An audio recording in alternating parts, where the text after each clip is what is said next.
Welcome back to another episode of Four Down Territory. My name is Mars. Alongside me, as always, is Sam.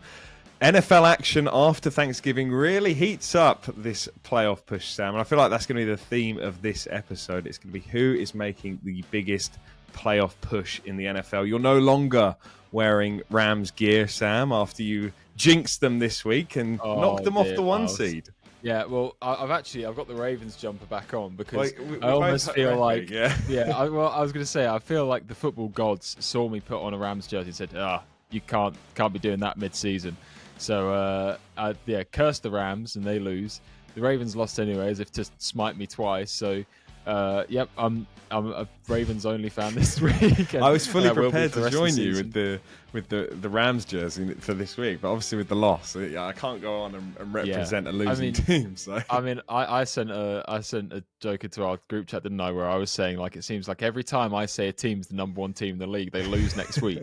This is, I think, the third or fourth time it's happened. I think I said it with the Bills, I said it with the Eagles, and the Lions. I think were the three. And especially like this week where I'm pretty sure the words I said were, I'm certain now this is the number one team. They're so complete across the board. And then the Panthers of all teams are the ones that are creeping up. We'll get onto it later, but I love what Dave Canales said. He was like, we've seen the Rams' best football. You haven't seen the best football from the Panthers yet. Ooh, and I was like, that's so cold. Yeah. That's so cold. Yeah, and they're division leading now, aren't they? Yes, they are. Oh, no, they're not. Bucks are still edging it just. Oh, that's right, because they won this week. They also won, yeah. Right, before we dive into any more football, let's give our stat of the week. Sam, hit us with your one, please. I'm struggling, Miles. I've got so many good stats this week, I really can't choose. So what I'm going to try and do is use the rest of them throughout the episode and go with my best for now, which is going to be... Oh God, this is tough. You're still debating. I'm still debating because I want to go. I'll say that one for later. I'm going to go with one that I don't really want to use, if I'm honest, because I need to clarify. I'm not talking down on this guy because I feel for him. Max Brosman didn't have a good game, but the situation he was in, let's be honest, we're talking about an undrafted free agent coming up against a top 5 defense in the league. He was never going to succeed, right? So there's a lot of people like, I can't believe the Vikings playing this bad. Like, God, give the poor kid a chance. The point is, anyway, his stats: 126 yards, 0 touchdowns, and 4 interceptions. There's an account. We know how we have Scorigami. There's an account QBgami, yeah. And this has actually happened before. The last time that stat line happened was by Tommy Thompson on November 5th, 1950. And interesting fact about Tommy Thompson, Miles, he was blind in one eye and stepped away from the NFL to serve for 2 years during World War II. This is the first time in 90 episodes that we have the same stat. No way! It's actually. It is. I wonondered why you were so. I was so ready for it. I planned up the exact same speech with QB Agami. Oh, I can't believe I've got all the screenshots ready of it. I had it all ready to say. I had 4 stats to pick on them as well. You picked the same one. You know what? I was so excited to tell you because I thought there's no way Sam would have been on Twitter and found QB Agami, but I do have a backup. So you do have a backup. Okay, I was going to say, can I send you one of mine? We'll just give it. We'll just list all 4 of yours. Yeah. My one is definitely something that's been heard around the NFL this week. It's about the Carolina Panthers. It's the rhythm that the Carolina Panthers get in when they go to a Super Bowl. Or should I say scenario/coincidences. So when Ohio State win the national championship, and the Carolina Panthers have a losing record, and then the next season, the Jags, they play the Jags week 1, they always go to the Super Bowl. And also when J-Lo gets divorced as well. That's right. Yeah. Which I thought was really good. So in 2002, the Ohio State Buckeyes won the championship. 2003, the Panthers went to the Super Bowl. Ohio State Buckeyes won it in 2014. In the 2015, Panthers went to the Super Bowl. And then, obviously, the Ohio State Buckeyes won it last year, and the Panthers played the Jags opening game.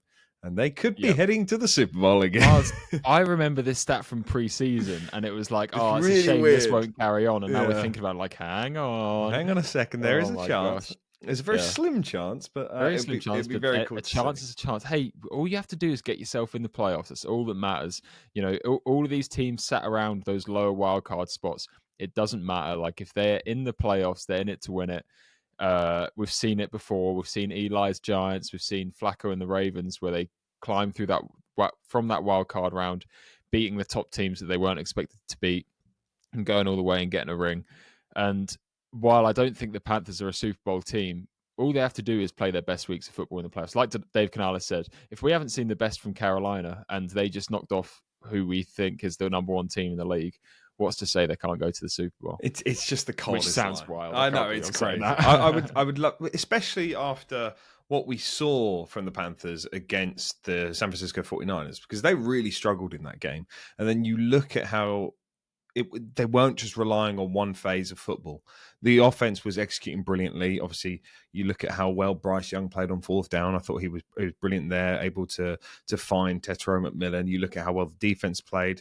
Trying to think of the guy that got the pick six, but there was multiple turnovers. Brian? No, not Brian. It was multiple turnovers they got on Matthew Stafford, which was brilliant. And also special teams was just, you could see they were playing better than what the Rams were. So in all phases of football, they did a fantastic job. I think it was Brian. Did Brian get a pick six for the Seahawks this week? I think that might be who I was thinking of. No, it's Mike. It's Mike Jackson who got it for the Panthers. It's another double name. Yes. Yeah. It's interesting because we're in a weird phase of the season where some of the games don't even matter. Like the Falcons and the Jets, that basically has put away the Falcons of getting close to the NFC South, and the Jets are obviously nowhere near competing for a playoff spot. They're still at less than 1%. So it's about time we start talking about the playoff pushes for other teams. We'll start off with obviously what was a fantastic Thanksgiving slate. We started off with the Green Bay Packers and the Detroit Lions. Let's talk about the Green Bay Packers, Sam, because when they finished this game, they were the number 1 seed in the NFC. No, the number 2 seed in the NFC behind the Rams. And obviously with the Rams losing, and more surprisingly, the Chicago Bears winning on Friday, they are now down to the 6th seed. They have 5 games remaining. They play the Bears, the Broncos, the Bears again, the Ravens, and the Vikings. Now, a lot of people had the Packers as favourites to win this division and take a storming lead into the playoffs. Does that look likely now? I think they have the best scenario right now where their biggest divisional leader they have to play twice. Absolutely. This is what you want, right? You want to say, okay, who do we need to beat? Oh, look at that. We don't have to rely on them to drop games elsewhere. We can make them drop games ourselves. And I think that's the biggest thing for the Packers, that they need to go and play the Bears, and it's the Bears that are basically holding them out of that top seed right now. So, I think the Packers are in a very good position. We've seen some inconsistency this year. They've been very up and down. But what we have seen the last 2-3 weeks is a lot more consistent Jordan Love. I think he was phenomenal against the Lions. And, this is twice this season they've played Detroit and they've just completely outclassed them on all fronts, I think. Defensively, they were the complete wrecking ball. The receiving game, I was so impressed with Dontavian Wicks. That touchdown catch down the sideline, very good, phenomenal. And again, just an unbelievable throw. Jordan Love having these stat lines of 3+ touchdowns and 0 interceptions. That's exactly what we want to see from him. When we used to talk about him as the Aaron Rodgers regen. That was what Rodgers would give you, wouldn't it? This is a stat line from Rodgers. Yeah, exactly. He'd protect the ball and he'd throw the touchdowns. And I was just so impressed. Josh Jacobs obviously running it well. I can't really think of many Packers that didn't have a good game, I have to say. It's very surprising, of how well this team is starting to gel towards the end of the season, because there was a blip midway through the year. Obviously, you go to that Cowboys game where they were tying it. I think the addition, despite not having a good game this week, the addition of Christian Watson, I didn't realize how much of a vertical threat he actually is. I always seen him as that, going across the field guy right at the start of his career, but for some reason, he's had an ACL surgery and looks like this absolute speedster on the outside. Yeah. And despite not getting catches down there was one play that set up the 4th and 3. They failed a 3rd and 3 deep shot to him. But I love the aggression to go for it and really, play the Dan Campbell game against him. Yeah. Go for it on every 4th down and actually compete. And obviously, you look at Jordan Love. It's Toyota-thon. We know how he plays in Toyota. 4-0, isn't it? Yeah. So he started the event well, as he normally does. What was he last time? Was it like 26-2? like 26 Oh touchdowns and 2 God, interceptions during it. I So can't it was something remember. stupid. Yeah, But I mean, the key addition is just Micah Parsons, and yeah, you look at where that defensive pressure came. All that came, it was through him. Every sack came through him. And if he can continue that going into the playoffs, they have a really good chance of knocking off the Bears. I think one thing that absolutely favors them is that the fact they play the Bears at home first.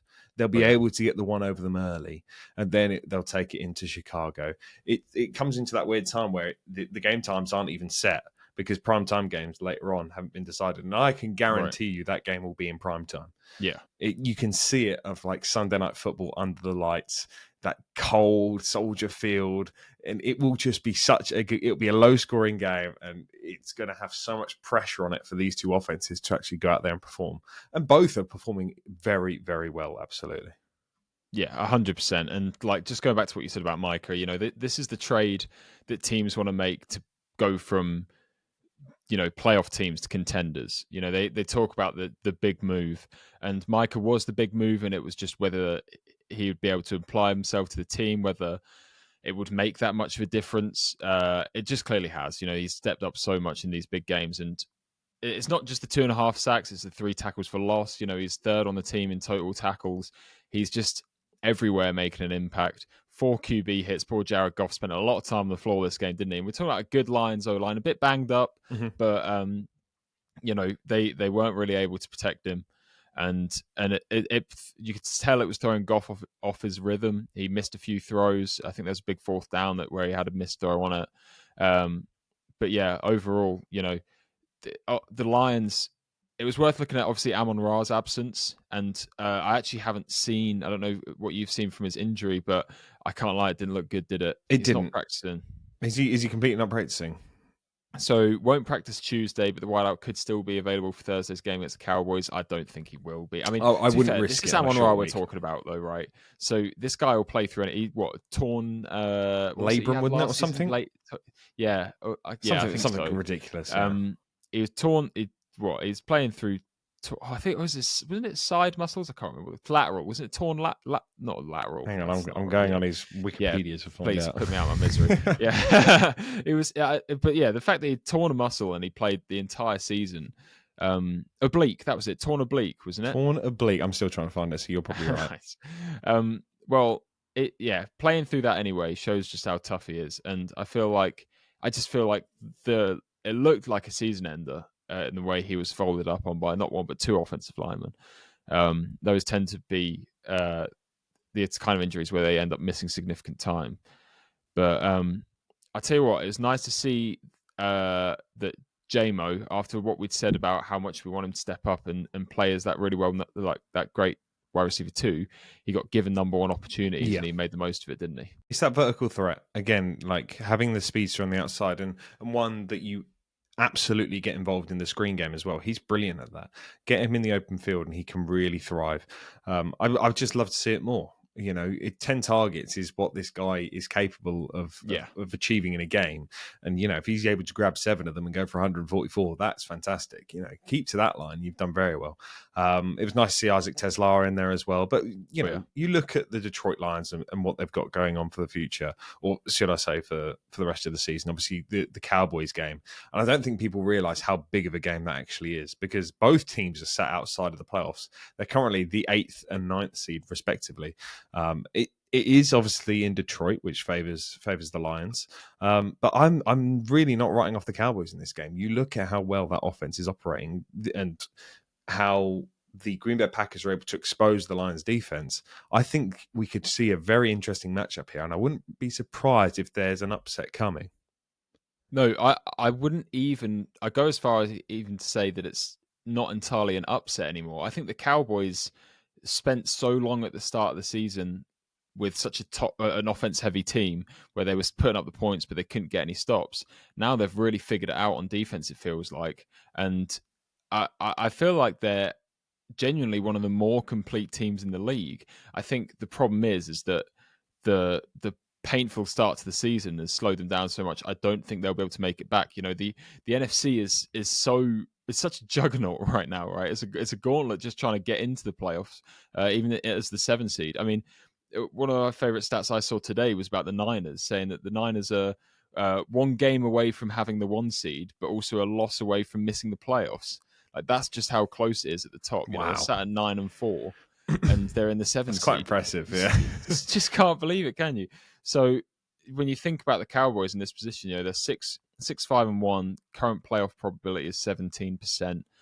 Beating the Lions would take them one step over the Lions to the 8th seed. But then there'd still be multiple games behind the Niners, multiple games behind the Packers. I feel like that they don't need to have a lot go their way to win the NFC North Definitely. to get in on that front. Yeah. So unfortunately, I feel like it's too little too late, which is a shame because I just want to keep watching this Cowboys team every week. They're so entertaining to watch.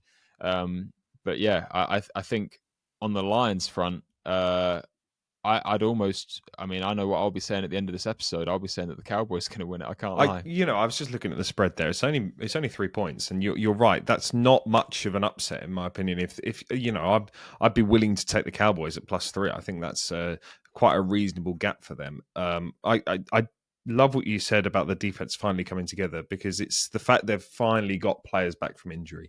That whole secondary is basically healthy now, and that's what the Cowboys have. I go back to the Cowboys Broncos game right at the start of the year, and they were playing an undrafted rookie at safety, and they had like a 7th round pick there as well. And you just thought the Broncos were able to expose that, and they did a good job of it. But now look how competent those safeties were against the Kansas City Chiefs, and I just thought that that's a completely different team from. I'm trying to think when they played. It was like week 6 or something like that. Yeah, they are two completely different teams, and it's so. You look at the atmosphere that Schottenheim has brought into that dressing room. I don't know if you saw the clips of after the win, awesome, and how he just hypes up every player on the team that's done something good. Like Jadeveon Clowney's getting 2 sacks a game at the moment. I'm just thinking that he's never done that in his entire career. So it's really impressive what they've been able to achieve on defense, and then obviously how efficient they are on offense is fantastic. But I kind of like what you said with the state of the NFC, and I think we should focus on that for a bit, because barring a change in the NFC South, do you feel like this is set in stone for the 6 teams apart from the Bucs/Panthers already being in this playoff fight? Honestly, looking at the leaderboard right now, I would say I'm leaning towards it. I feel like I can't commit to it because I'm still very unsure about the Niners. But then I've kind of been like that the last few weeks where I haven't really been set on them. I mean, as I said, I was a bit thinking like the Browns could cause an upset this week, but the Niners did have a really good game, really put that to bed. You look at the rest of their schedule. We're talking about they're a bye week this week, aren't they, as well? Yeah. So they get the late season rest, which is so important. Then going into so playing the Titans at home, away at the Colts, and then they've got the Bears and the Seahawks at home to finish the season. So 2 playoff teams to end the season. Well, 3 playoff teams to end the season, but 2 direct NFC rivals. The Titans game is obviously really should be a win. But those last 3 games will be tough, and that'll be the opportunities for one of the Lions or Cowboys to sneak in. I think if I had to say, I would say that this is the lineup now. Yeah, this is the top 7. Bucks and Panthers will be the ones that could switch either way, but you can't see the Seahawks dropping out of the playoffs. Can't see the Packers dropping out of the playoffs. Then it really comes down to the Niners, Lions, and Cowboys. And with the Niners schedule, that's what's going to make it interesting. Yeah, I completely agree. I think a lot of it does depend on Thursday night.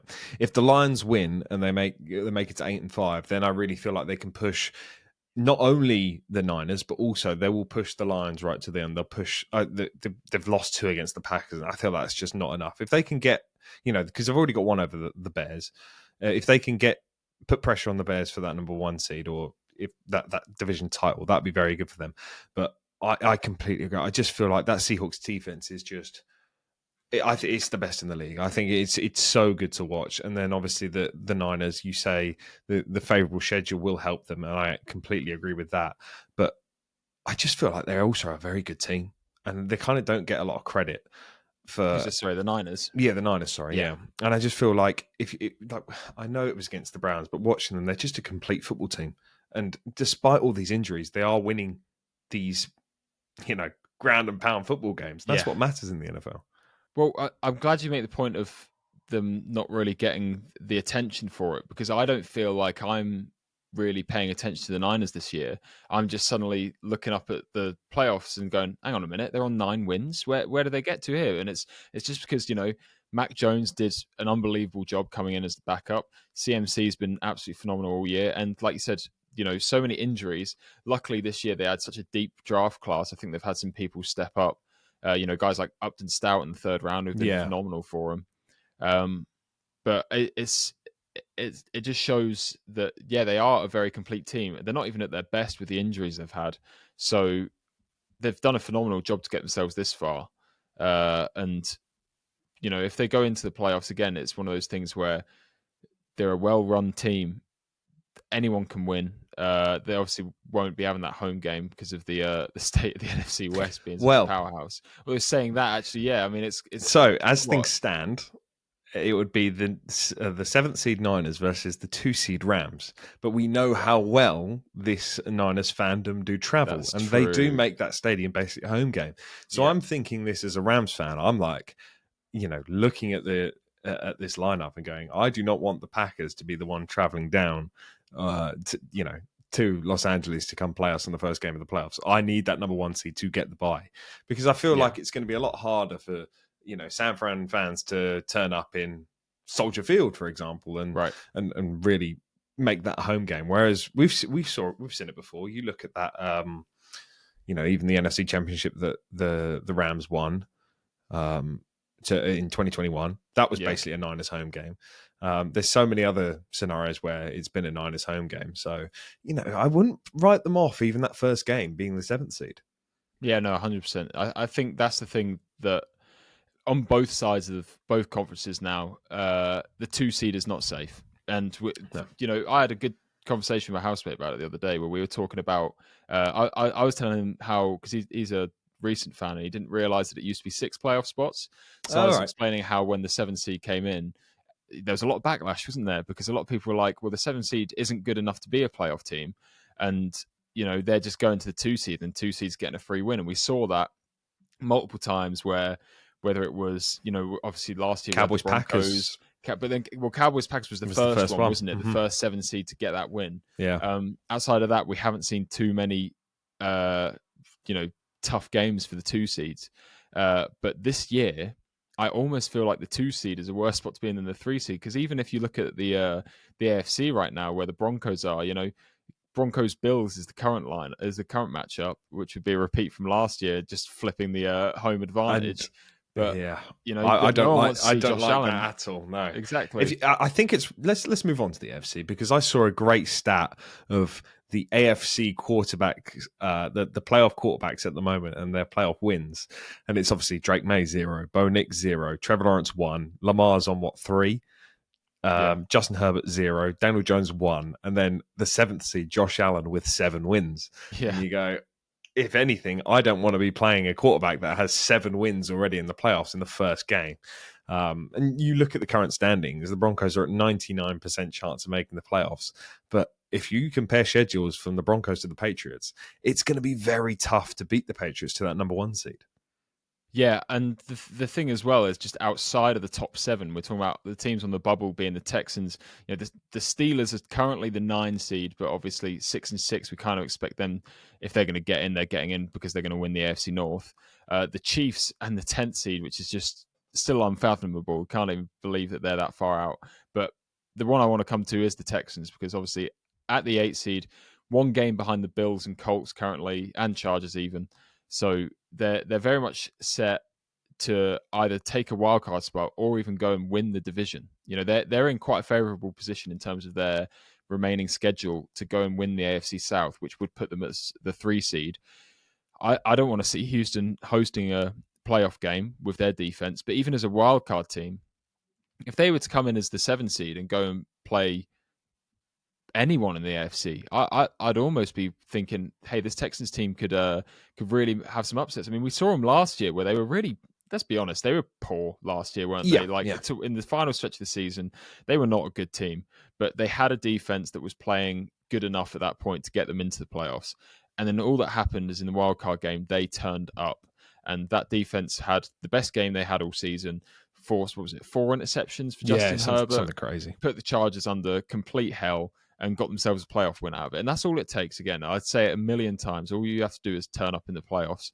And I think the Texans are, funnily enough, despite how I could not give a damn about their offense, I just feel like if they're in the playoffs, you're worried about them because you're going to have to score points somehow. And you're going to have to not turn the ball over as well because they're winning games off good field position, aren't they? They're kicking field goals, they're converting short fields, and they're really grinding out these wins. I feel like they were somewhat lucky this week against the Colts. It was a very close one. It could have gone either way, but you're getting the win anyway in such a vital matchup. So I mean, we spent a lot of time talking about how important the Lions-Cowboys game is going to be. I think this one is on the exact same level with them going to play the Kansas City Chiefs this week. It is such an important game because it completely flips the scenarios for both teams in regards to, chances of making the playoffs. Because if you look at it, the Chiefs really, they play poorly against the Cowboys.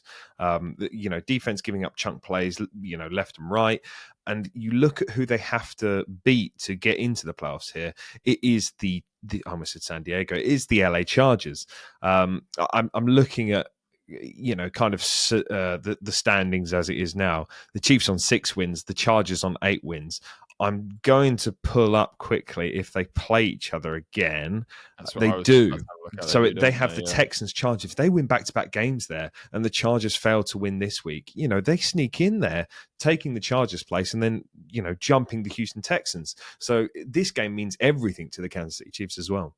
Miles, I was going to say I'm going to make a bold prediction. I don't think it's the most bold thing I've ever said, though, because if I'm going to be honest, I think the Chargers are going to go 0-5 and miss the playoffs entirely for the rest of the season. That doesn't surprise me. Listen to this schedule remaining. They've got to play, they host the Eagles, they've got to go to Kansas City, go to Dallas, host Houston, and then go to Denver on the final game of the season. So that's 3 playoff teams. Sorry. Yeah, 3 playoff teams, 2 teams on the outside. So it's about 5 real top teams in the league.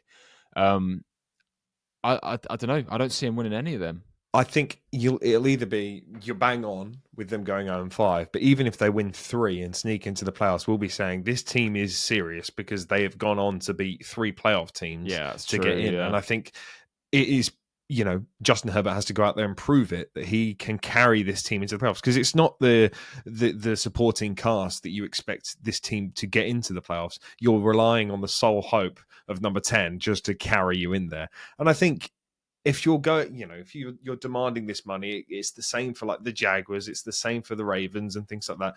The supporting cast haven't played up to the level. You're now relying on the guy that you're paying all this money to. You have to show up, and it goes for the Jags as well because with the Texans sneaking up there, pressure's now on Trevor Lawrence. He has to go out there and show out because you look at how well this Texans defense is playing, they are going to... I do think the Texans will sneak in. And whether that be a wild card spot, the Bills haven't been playing to a good set. The Bills ran the same play 29 times against the Steelers. I don't know if you saw that. Yeah. But it was the same run play 29 times. They aren't a good football team.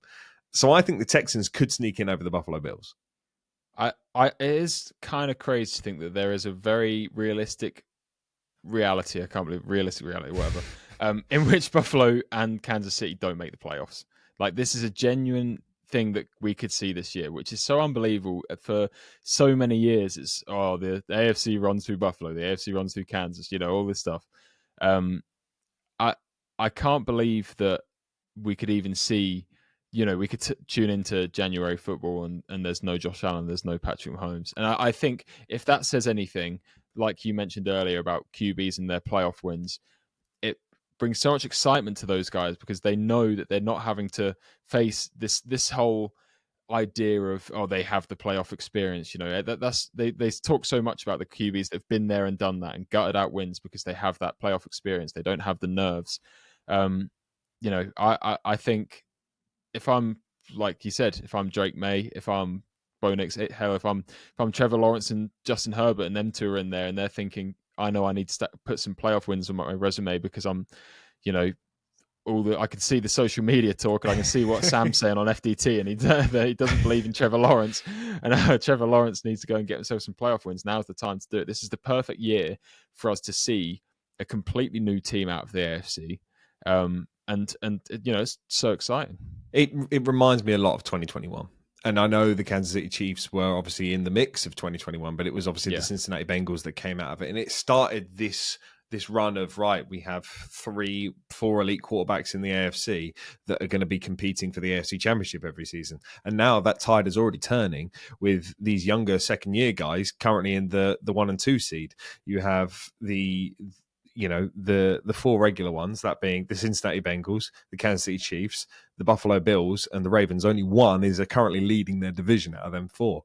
And I was literally just thinking that because the Ravens could very easily miss the playoffs, and we could see an AFC playoff picture without Lamar, Burrow, Mahomes, Allen. All this talk of the 4 horsemen of the AFC, and we could see all 4 of them sat on the sofa instead. Let's touch on that. Obviously, the AFC North and the implications that Thanksgiving game had. I know you don't want to talk about it, Sam, but it was 32-14 to the Bengals. It puts the Bengals at 4-8. It puts you at 6-6. The Steelers are obviously also at 6-6. There is now a 2% chance that the Cincinnati Bengals do make this playoffs by winning the division. But fairy tale story. Do you feel like it was a completely different team? The fact that Joe Burrow was there, the defense played better. They were well up for it. Yeah, well, that's the thing. It's what it did to invigorate the defense. Absolutely. I think, the belief that if they can get a few stops, Burrow is going to score enough points to win them the game. And that's exactly what happened. The defense, who I think they have like 1 turnover the entire season and then just go and force 5 in one game. That doesn't just happen. That's like you say, it's seeing Joe Burrow out there and having some real belief that they can win games. I think also just being fired up to play a divisional game. The Bengals hate the Ravens hate the Bengals, but these AFC North teams are always fired up to play each other. And I think that's what made the difference, is the motivation to go out there and play spoiler as well. I think that's one of the biggest thing in this league, in the NFL, is that we love seeing, teams want to go out and spoil other people's chances. They want to see, oh, what's this? You need to win this game to get yourself in the playoff picture. Well, I'm not playing for anything but pride, so I'm going to use that, and I'm going to go and ruin your day instead. And that's kind of what we're seeing here, isn't it? The Bengals, like we say, not really playing for anything, 2% chance, but the pride of going and ruining your AFC North rival, it's got to be said, that's what's motivating them to have such a strong defensive performance. Well, I'm looking at the schedules here, comparing the Ravens to the Bengals, and I'm thinking, if I'm one of these two teams, I'd prefer to have the Bengals schedule, because you've got your hardest 2 games now, and then you've got quite an easy road into the playoffs after that. Depending on it, you have to win out in that scenario.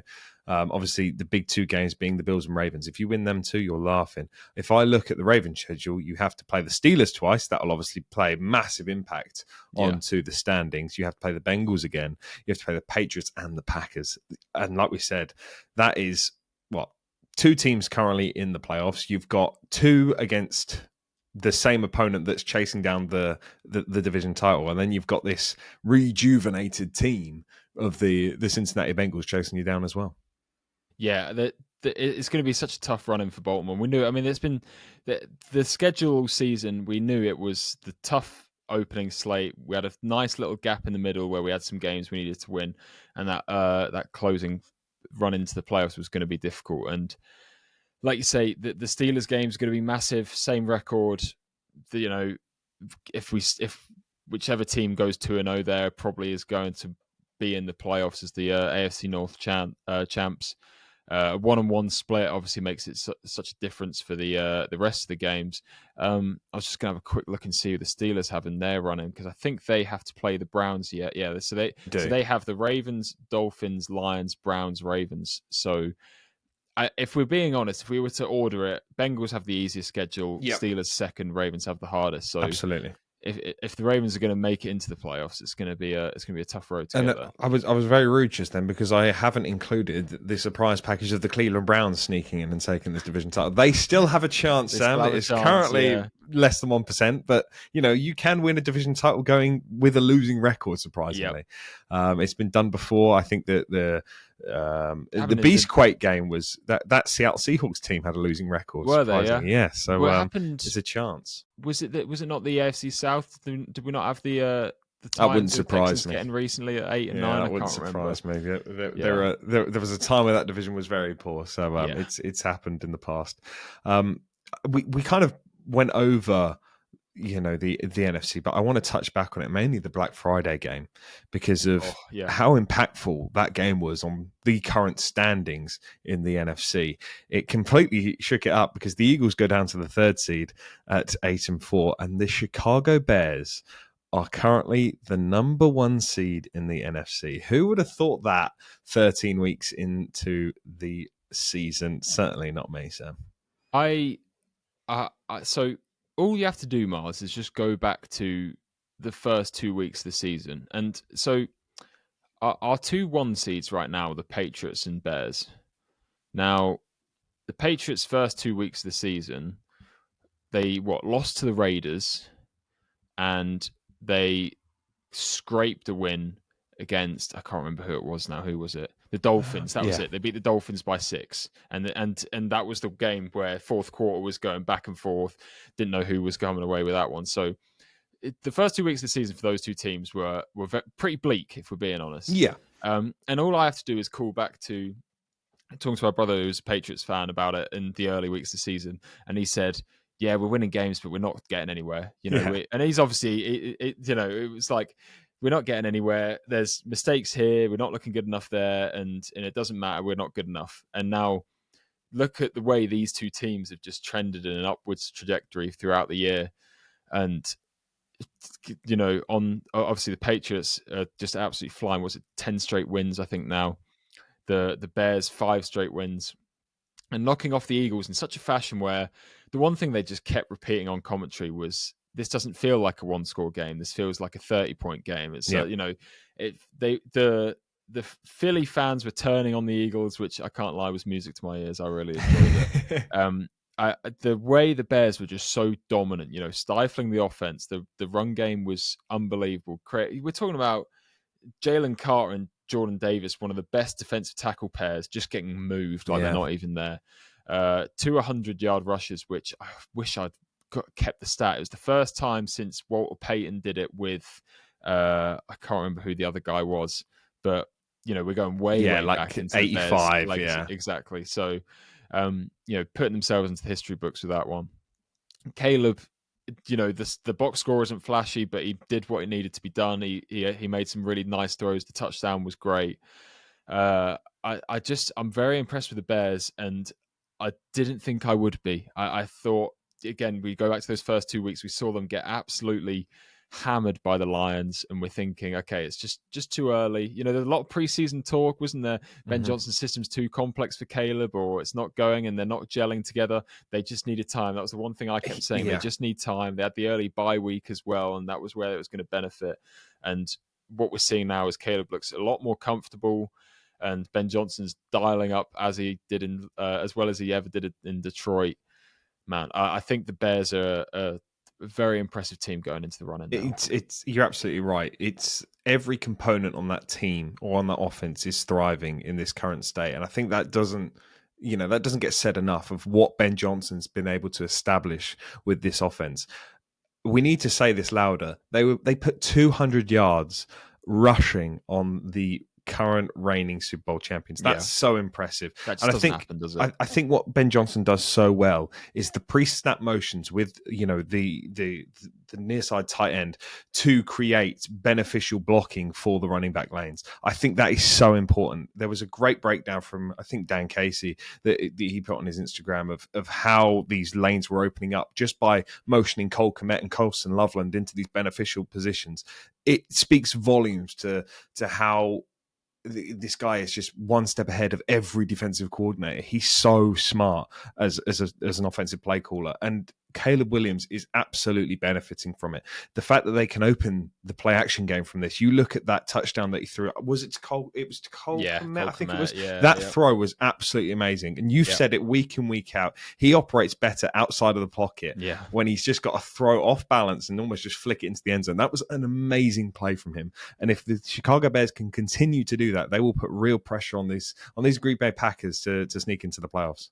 I just want to go back to what you said about the run game as well. I'd love everyone picking up on how important it is to have eye discipline as a defense and how impossible of a job it is. If you're one of those linebackers trying to dissect where the run play is going, there's a fantastic example where they have the motion capture of where the players are moving across the screen, like the lines, and you're seeing a tight end come across the back of the line. You're seeing a fullback go. So tight end's going left across the back. Fullback's leading to the right. You've got a slot receiver sprinting over to the right.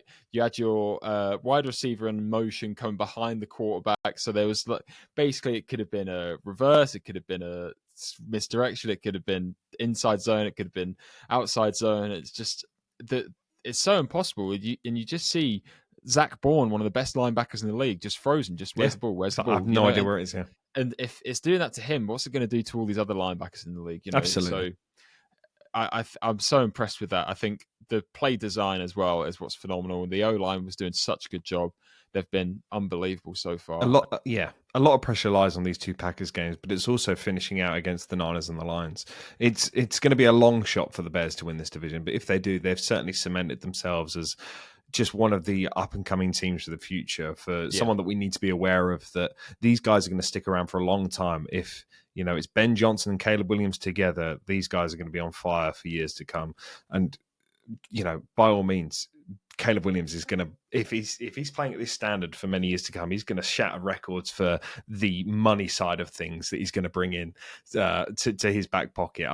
He's going to earn so much from paychecks there, because if you look at the way that the contracts are breaking down for the Chicago Bears, it's like everyone leaves at the time that Caleb needs to be paid, and it's like, oh my god, it's going to be him, Luther Burden, and Colston Loveland just on that team, and that's it. So it's going to work out for a massive paycheck. Let's touch on that. Let's stay with the NFC a bit longer, Sam. We'll go on to the NFC South, because obviously the Panthers won. They still haven't taken over the Buccaneers, but the Buccaneers didn't make it convincing one bit against those Cardinals. Obviously, they had Bucky Irving come back, which was beneficial to them, but I'm still not convinced by the health of Baker Mayfield and if they're going to be able to carry this over the line and take this NFC South championship. I'm surprised Baker was even playing, if I'm honest. And I think the problem is that he's playing because they need to get themselves into the playoffs. But by the time they get in the playoffs, he's going to be so shot to bits that I'm not convinced he'll be able to perform. And I think I feel like it's been said a million times, the 5 seed for this NFC is going to be huge, because we don't expect the Bucs to win a game in the playoffs this year, unfortunately. And I think, looking at this game specifically, the Cardinals have been pretty poor this year, but to, really keep it a tight game throughout and make it so tough for the Bucs, they're not a healthy team at the moment. Although saying that, Mike Evans could be back sometime soon. Yeah, true. We've seen a lot of talk that. How many yards does he need for 1,000? Sorry. Yeah, let's average 280 again. I tell you what, could you imagine he comes back this week and puts up like 250 or something like that? That would be the biggest miracle in football history. It really would be unbelievable. At that point there, you'd put him in the Hall of Fame already. You'd say, "I'm not." Yeah, I'd give him the gold jacket on the field. Yeah, literally. Yeah, just walk on out. Just like, buddy, we're gonna skip all the formalities. Just take it. Yeah, but Tampa Bay, it's not ideal. I think they're running. Let's just compare their running. Well, I'm looking at it now, and obviously they play each other twice, which makes the NFL script writers were so cooking, good this year. They just knew. I feel like I don't remember there ever being. Is it usually like this with so many divisional games at the end of the season? I don't know. If it's not just to this level. Well, that's the thing. I don't know if maybe I'm just noticing it this time because it's so key for the matchups. But I feel like I don't remember a time where it's like all of these big games are having to play each other twice, and it's almost like the schedule makers predicted who would be the top 2 teams in these divisions and said, it's written in the stars for this to go down. And the best thing is they do play each other on the final game of the season. So I think in week 18 we will see 4 potential division changes. So we've got Ravens, Steelers, Bucks, Panthers. Was it Bears, Packers? Yeah, Bears, Packers. Final game. Is it Rams, Seahawks on week 18? I can't remember. Yes, it is. Yeah, so that makes that's a great lineup for that Sunday. Yeah, there could be, and I tell you what as well. We've got Texans, Colts. Yeah, so there could be 5. I guess we suppose that the NFC East should be sorted. the West. I know we talked about the West. So what? AFC West should be That's sorted. AFC touch East wood. should It's be locked sorted. up. Touch wood is locked Touch up. wood. Yeah. But yeah, so we could see 5 divisions still up for grabs on the final week Well, of the season. it's funny you say that because I do have the stat. This is the first time in NFL history that there are 5 divisions with a lead of less than 1 game this late into the season. So already it's a history maker. And if it does come down to the final game, it's going to make just our job exciting talking about it, because every week there's going to be changes into who's taking the lead. There's going to be upset losses and wins. If you look at, for example, the Bucks and Panthers, the Bucks have to go and play an extra game. They have to play 2 other divisional games before playing their final 2, and the final 2 are obviously against the Carolina Panthers. Their 1 game is against the Dolphins, whereas the Panthers have the tougher game, that being the Seattle Seahawks. So there's going to be so much flip-flopping about as to who's going to be the highest seed going into that final game as well. So it's the script writing's so good. It really is. I don't want to be a negative Nancy, but my only worry is that the records managed to split their way before week 18, and we see 5 divisional games with people resting starters because they've already made the playoffs. Could you imagine how disappointing that would be?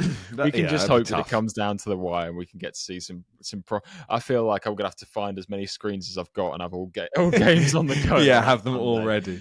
Yeah, that would be exciting. Make my own red zone panel. Have you ever seen Scott Hansen in his actual house with how many screens he has? I think that'd be the dream setup. Unbelievable. Yeah. Obviously, before we touch on the final AFC matchups, there was other teams eliminated from the playoffs this week. So last week we had the Giants. It was now confirmed that the Titans miss out. The Raiders will miss out from the AFC. The Cardinals and the Saints also eliminated. The final change we haven't spoken about, Sam, is this chase for the number 1 seed in the AFC. It is currently between the Denver Broncos and the New England Patriots. That doesn't rule out the other teams chasing up from behind, but you look at who they have to play for the rest of the season. Obviously, the Patriots go into their bye week this week. They'll be fresh for the final 4 games. The Broncos have to go out and play the Raiders, Packers, Jags, Chiefs, and Chargers, whereas the Patriots have to play the Bills, Ravens, 2 tough games, and then the Jets and Dolphins to finish. How will this play out, Sam? I think the Patriots. So the whole narrative this season has been their schedule's been too easy and they're not as legit as we think they are. But as if they hadn't had enough schedule blessings, this could not have worked out better for them. They get the late season bye week, which we always say week 14 bye is phenomenal because it's practically a bye right before the playoffs, an extra week of rest to get you ready for that playoff push.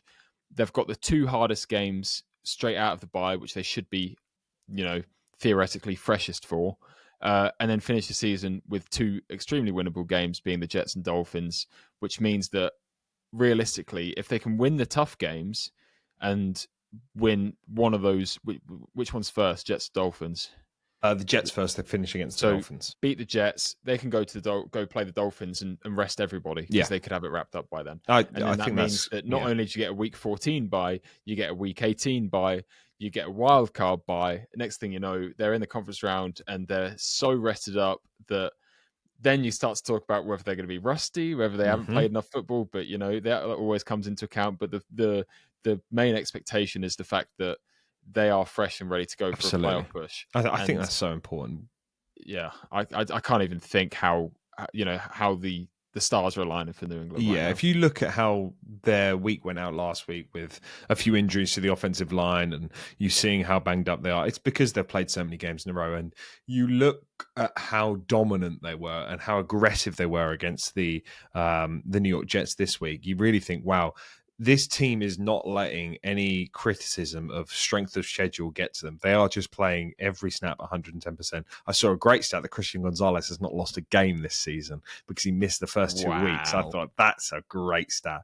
But another thing that benefits them is the Buffalo Bills, who they play after the bye, have the Cincinnati Bengals this week. And you might think, oh, it's the Cincinnati Bengals. This is a red-hot Cincinnati Bengals coming off a massive win who are really starting to ramp things up going into their playoff push. So the Bills could be tired, banged up, and, they didn't play very well against the Steelers either. So, I'm really excited for how the Patriots are going to finish this season in regards to they could easily go and finish the season just on 2 losses.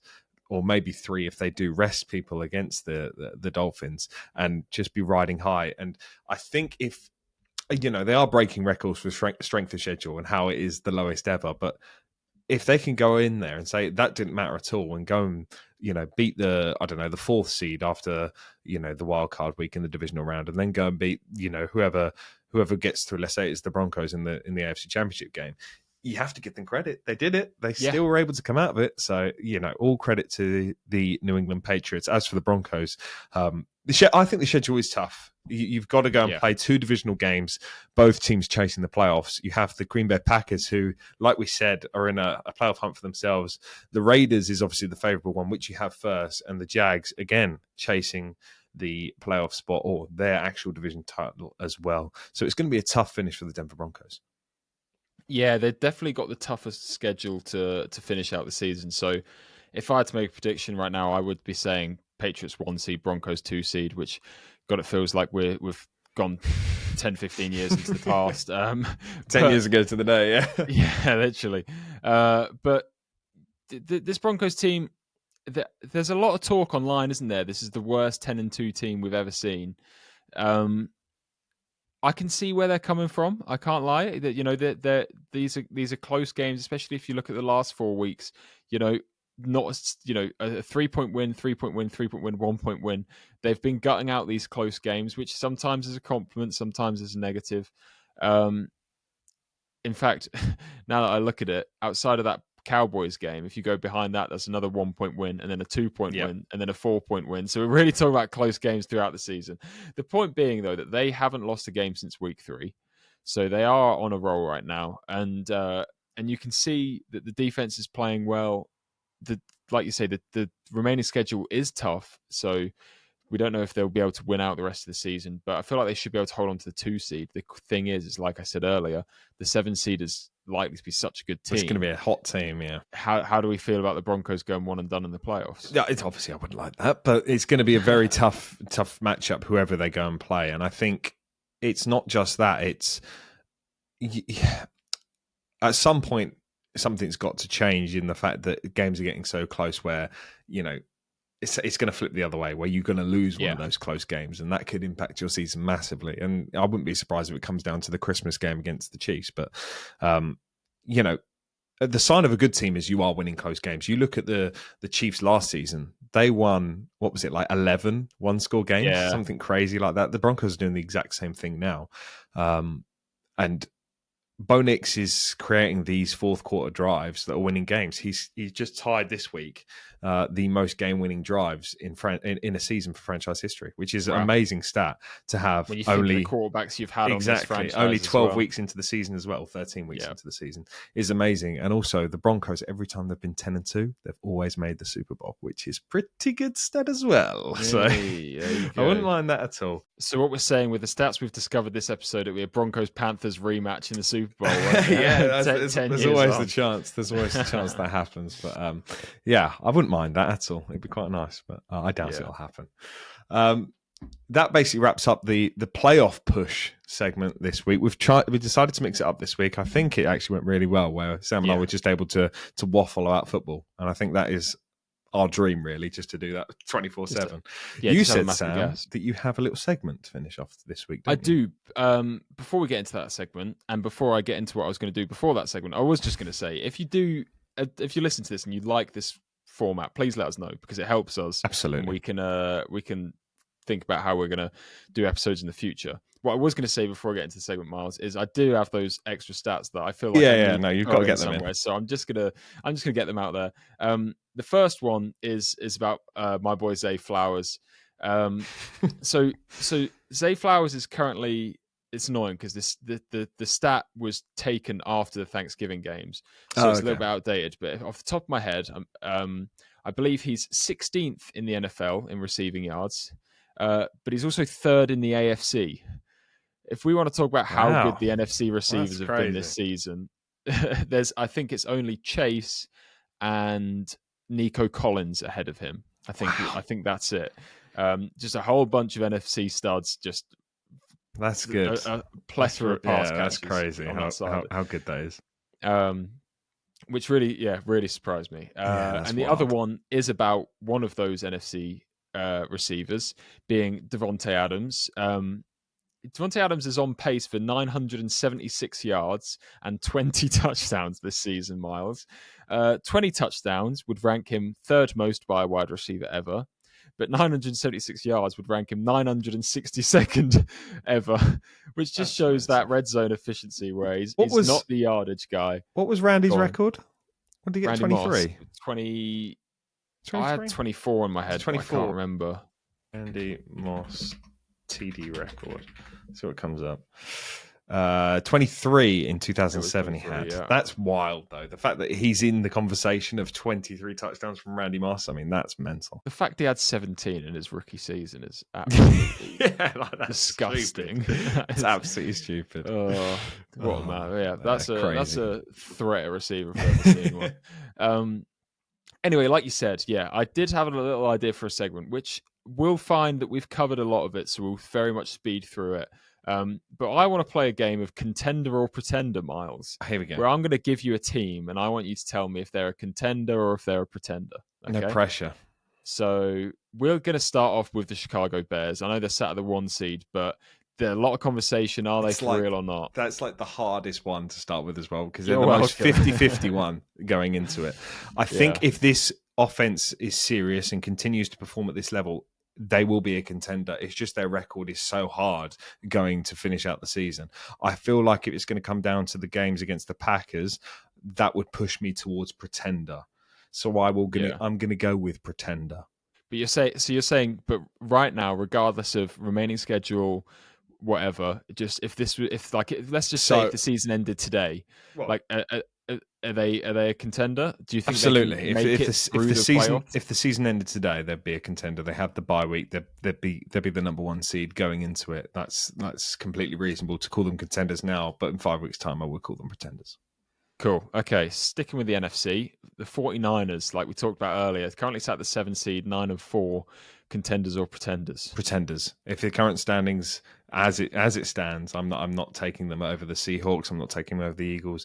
They'll have a difficult matchup going into the conference championship or divisional matchup, which will be too tough for them. They might win a wild card, but I think that's it. I like the point you made earlier about if it is Rams-Niners, they always travel well to SoFi and it could make it tough for the Rams. But I think the Rams have just been such a consistent juggernaut on offense. Absolutely, they've done everything so well, so disciplined. I think this week we really saw the issues where Matthew Stafford promptly, after breaking the record for most touchdowns thrown without an interception, threw 2 over the rest of the game, didn't he? Which was so unexpected. But I think this was an outlier of a game for the Rams. Mm-hmm. I think the Panthers were just on fire, and we expect them to get back to it. Yeah. Next up, speaking of the Panthers, what do you think, Miles? If they were to win the NFC South and come in as the 4 seed, I don't care. Do you think they can? Yeah, you don't think they can get a single playoff win? Look, I think it's a fantastic job if Dave Canales gets them into the playoffs, and I think it really sets them up for a bright future. This team just isn't there yet depth-wise. They need a few more studs on offense and defense just to carry them through. I'd like to see a slightly better offensive line for Bryce Young. I'd like to see a bit more of a pass rush for the future for this Panthers team. But I kind of like the 3 teams that you went with, because as it stands, let's say if the Panthers went to the Bears, who would I take? I'd take the Bears. If the Niners went to the Bears to play, I'd take the Bears. So I'm happy with the Bears staying as a contender and the other 2 going contender. Very good. Okay, we'll shift over to the AFC and we'll stick with one division to start with, coming off the AFC South. So in the number 1 spot, the AFC South, the Jags, they're the 3 seed. What are you saying with that one? I'm going to go pretender. I'm looking at this team, and there's too many errors around. Oh, that goes for everybody. That goes from quarterback accuracy. That goes from too many drops from receivers. It goes from misassignments on defense, inefficient blocking on the offensive line. They're not quite there yet.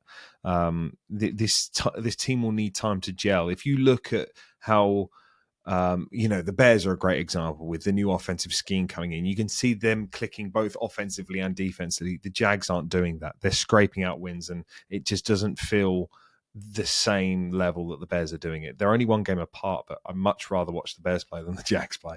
So I'm a pretender. It is a weird one because the Jags, like you say, they do have a good record. Only 4 losses on the season. You look at the games that they've won, especially early season. I mean, it was Panthers in week 1, but obviously that was a very different Panthers team. They beat the Texans, divisional opponents. They beat the Niners, and then they beat the Chiefs. All in 3 weeks in a row. They were doing that. So it's like we're seeing them win against these top teams in the league, but then the following weeks losing to the Seahawks and Rams. Since then, it feels like they've been very inconsistent. They had the loss to the Texans. They barely scraped by the Raiders. They barely scraped by the Cardinals. They looked a lot better in these Chargers and Titans games. But yeah, like we say, in the run-in, the Jags feel like they don't have enough consistency to them where there's, like you say, I think the errors over the field is the best point you could make, where they don't look consistent enough to be a contender at this point. So we'll move to second in the AFC South, being the Colts, currently sat at the 6th seed. Again, contenders or pretenders. And if it helps, would it make a difference to you if they won the division and got that home game? No, because that was proved this week, that the fact that the Houston Texans can go in there and they can win it. Yeah. The fact that the Denver Broncos went in there at week 2 and week 3, and they were able to take them right down to the wire. They only won by a leverage call. There's so many teams that have been able to go into this so-called loud house and give them a good game. So I think the Colts kind of fall into that bracket again where they are pretenders. Ooh, so-called loud house and the leverage call. I feel like I touched a nerve there. I'm sorry. I did. Big time. Yeah, no, should be 11-1, but yeah. Oh, could you imagine, man? That's unbelievable. I hadn't even thought about that. Wow. Yeah, I think you make a very good point. It's that this was the week that showed. Houston came into town and won the game. So we'll get on to that Houston team. If they were to make the playoffs again, we can use the argument if they win the division or if they're a wildcard team. Do you see them as contenders either way? That defense is a contender. Can I put it as that? Well, the defense is absolutely. The defense is a contender. That offense is the biggest pretender in the AFC because there's the decision making of CJ Stroud questions me. Like the amount of times that flick to the red zone, I just went, "What the hell are you doing?" Especially the pick down the right sideline, backed up in your end zone. I was like, "That's not even an arm punt." It's also the play calling in the red zone is abysmal. Yeah. I'm gonna say it's can I have the Texans defense as a contender and the offense as I'd say looking at it, I'd say the Houston Texans offense is on par with the Steelers offense. Well, I was about to say I think there's 8, maybe 9 offenses better when you look, the Chiefs are better, and then it's whether you say that the Steelers are better. But they were more efficient with Daniel Jones at quarterback. Like that says enough. Yeah. So, well, there you go. I think my thing with the Texans that I just can't get away from as a Ravens fan is thinking about the Ravens 2000 Super Bowl team with the whole, one of the greatest defenses of all time. And their mantra on offense was just don't turn it over. Yeah. And, the defense is going to put us in a good position. All we have to do is make our kicks, which they can do with Kaimi Fairbairn. And all they have to do is have the big playmaker being, the Ravens had Jamal Lewis, Shannon Sharp, guys like that. Yeah. Nico Collins, Jaden Higgins has been great in his rookie season. Willie Marks has been a revelation as well. So even the offensive line is playing a little bit better than it was before. Not that it was hard to improve on that. But the thing with the Texans is that they are the type of team that could go all the way to Super Bowl and even win the Super Bowl just because they concede like 25 points over the entire playoff run. You know what I mean? Like if they are locked in on defense, they could quite easily, like we say, be a contender. It's hard to say because, no faith in that offense. But if the defense is as good as it could be, they could very much be contenders. I've got one. I'll tell you, I'll go 3 more. We'll go really quick. Starting off with my Ravens, Miles. Contenders or pretenders? If you've got an MVP on your team, you'll always be a contender. Wow, I wasn't expecting that. And that goes for the Chiefs. That goes for the Bills as well, if they are coming up. Yeah, I mean, I was going to go with the Bills. I wasn't going to go with the Chiefs because I feel like, but I think you make a great point. Those 3 quarterbacks are always going to make them contenders, no matter what the rest of the team looks like. I think specifically with the Ravens, I tell you what, even with this week with the Bengals, one of my least favorite things, probably the only bad thing I find about doing an NFL podcast, Miles, is having to watch the games where I know my team's going to lose. Yeah, and waking up Friday morning and seeing the score and going, oh great, this is going to be fun. And my immediate reaction was, oh god, we don't deserve to be in the playoffs. Oh my gosh, we're a terrible team. Blah blah blah.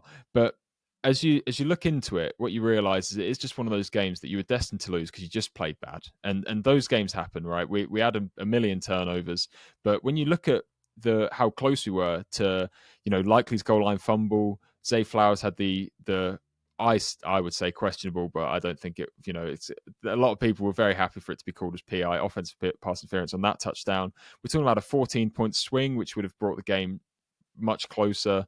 Um, so the glass half full in me is saying, while we looked terrible on the scoreline, I don't think we were that bad this week. And as long as we don't have those games in the playoffs, we'll be all right. But The that's thing going to for be me the is issue. that this still isn't a healthy Lamar Jackson.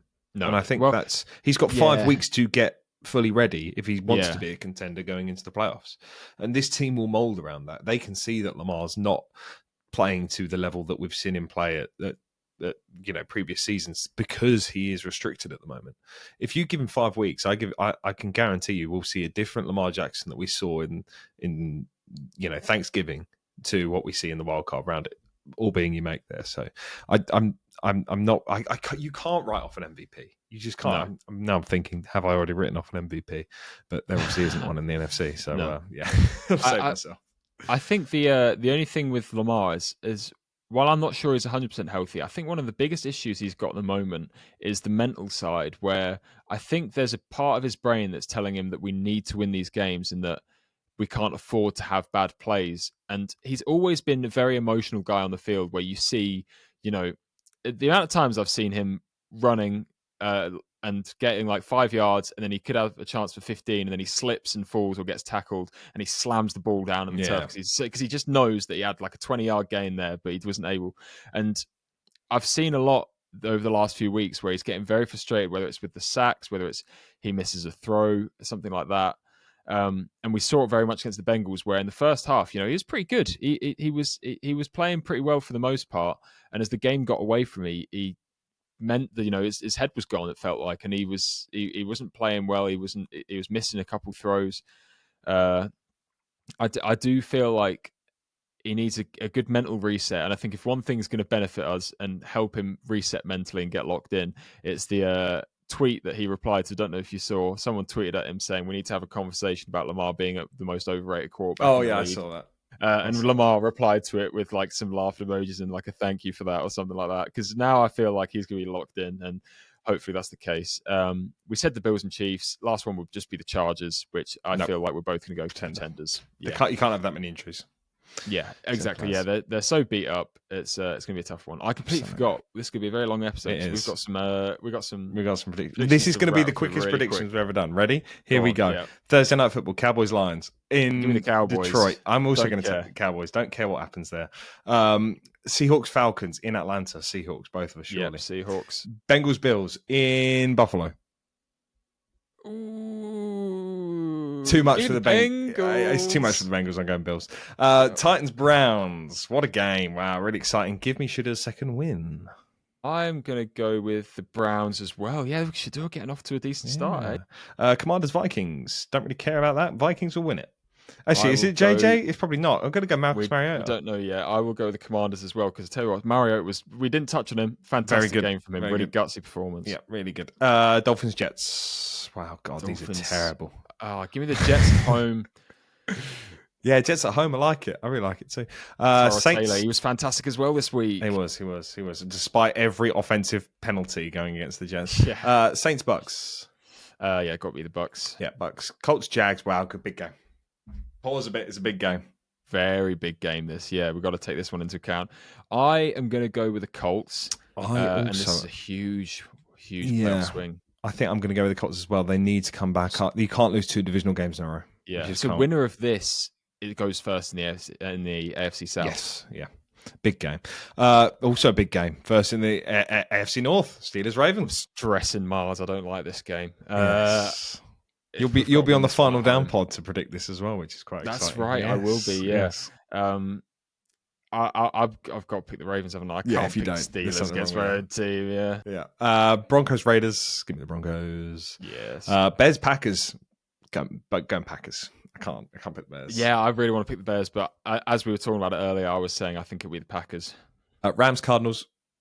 Rams. Texans Chiefs. I didn't even go with guess. the Chiefs. Rams, obviously, in the previous one. I'm going to go Texans. Yeah, I'm going to go Texans. Chiefs. I think the thing is, this You is can't- the Texans' chance to break their streak. It feels I was like going to every time they say, play it's the been Chiefs, 4 years in they've a row. been terrible. They've been so bad against the Chiefs every year. This is the year that they're going to break it, I think. But I've already said Chiefs. So it's too late. Eagles, Chargers. It's got to be the Eagles. Hasn't Yeah, it? Eagles. Another good game for playoff implications. Random touchdown scorer. It doesn't have to be that random because we haven't given ourselves a lot of time. Who are you picking, Sam? Me.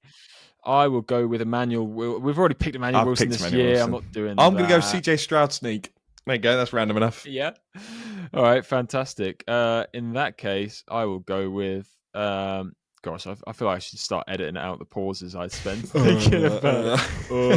Give me Jalen Naylor from the Vikings. We haven't hit one of these in about 6 weeks. So it's about time we hit one. Yeah, fuck your ideas up, Miles. Yeah. Carrying in this one. Right. Thank you all so much for watching this episode of 4 Down Territory. Make sure you're following us on all of our socials, FDT_podcast. And we'll see you all next time. Bye-bye.